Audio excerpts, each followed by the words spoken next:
Chapter 26. The Reversal Process. You will know. Foch and I are about to make you know, especially about the doomsday or judgment day as you know it. In the past, if you could communicate with higher dimensional beings, or were someone who could read the minds of people in front of you, people around you, people in society, and people all over the world, you could easily predict the things that would happen in the future. It's like you are a high school teacher.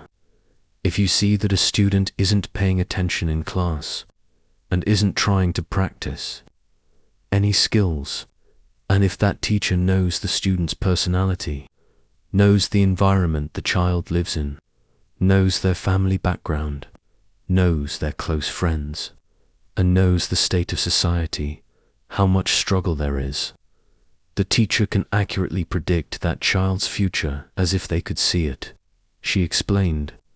Therefore, right now, it is two events coinciding perfectly. The first event is the time of the end, and the new beginning of the great millennium, and the second event is the desire to clear away old things that arise from ignorance, carelessness, and not trying to learn about the mechanisms of driving the universe, which all occur within my body, even though the event we are talking about seems like nothing, just a change from one era to another, just the intention to clear away old things that are problems.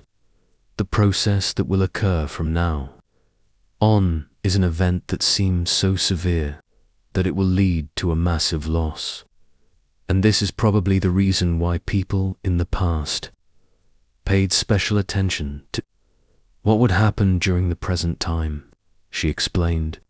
What I am secretly hoping for, with a bit of self-interest, is that if there is someone who can heal the various parts of my body back to their original state before the surgery, I might not have to lose any organs, or if I do, I will lose the least amount. I know very well that if I don't receive healing, my body will definitely not be the same, and my only hope is you and your friends. Vasudha concluded, creating a heavy burden for me. You to say the same thing. To be honest, my brain is completely blank. I don't have anything that you two expect. In my head, I expressed my feelings. All right, all right.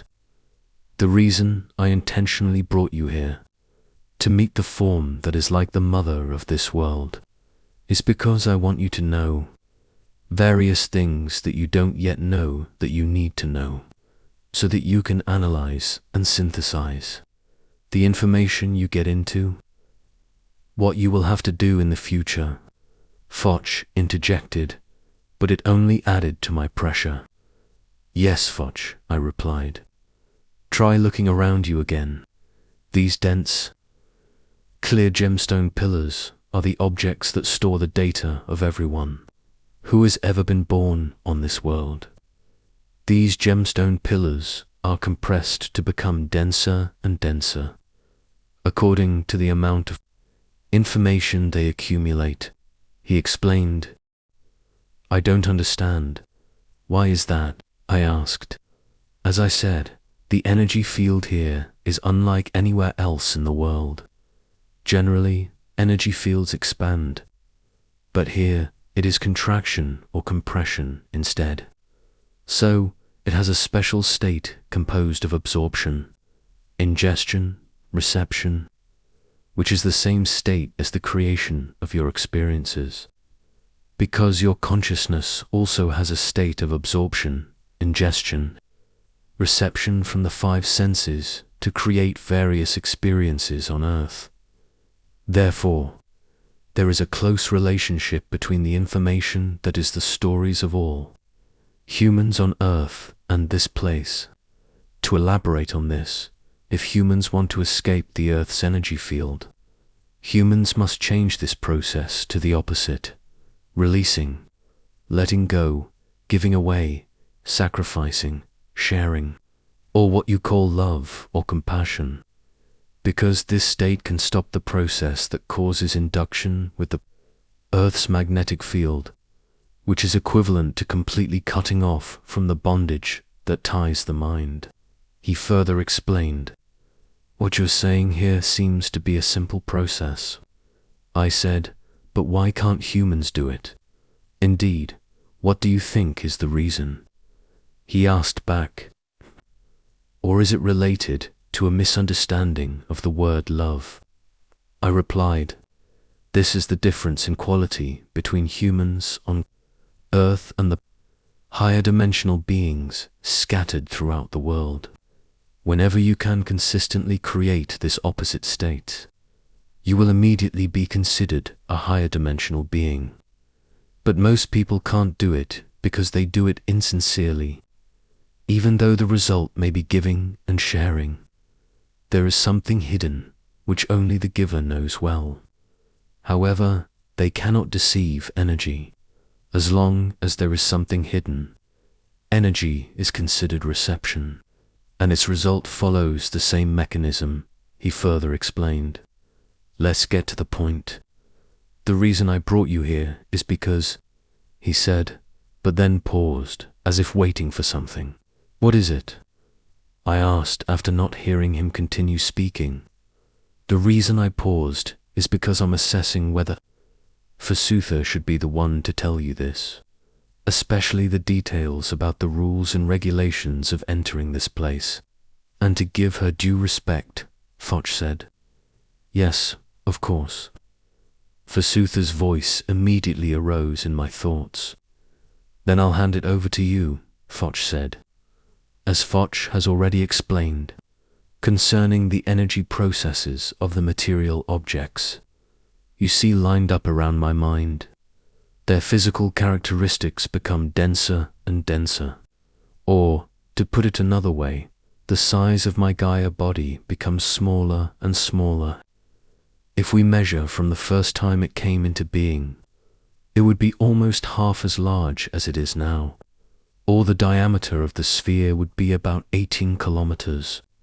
But currently, it is only 12 kilometers. Vasutha explained. "Then these crystal pillars, will they keep shrinking until eventually they become so small that nothing is left?" I asked. "It's not what you think, because their rate of condensation will gradually decrease. Eventually, the condensation may stop or be so minimal that there is almost no change, because it has reached the ultimate density. And when that time comes, its shape will be constant. The power of attraction will also be constant. We might call this state of constancy the ultimate destination. The nature of this reaction is similar to when you leave cheese out at room temperature. For a long time, it will slowly shrink. When it has shrunk to a certain point and reached the ultimate condensation, it will stop. But don't pay attention to this point yet, because the state you are talking about will take a very long time, and the time it has taken to reach today is not even 1/100th of that, just the time that has passed so far.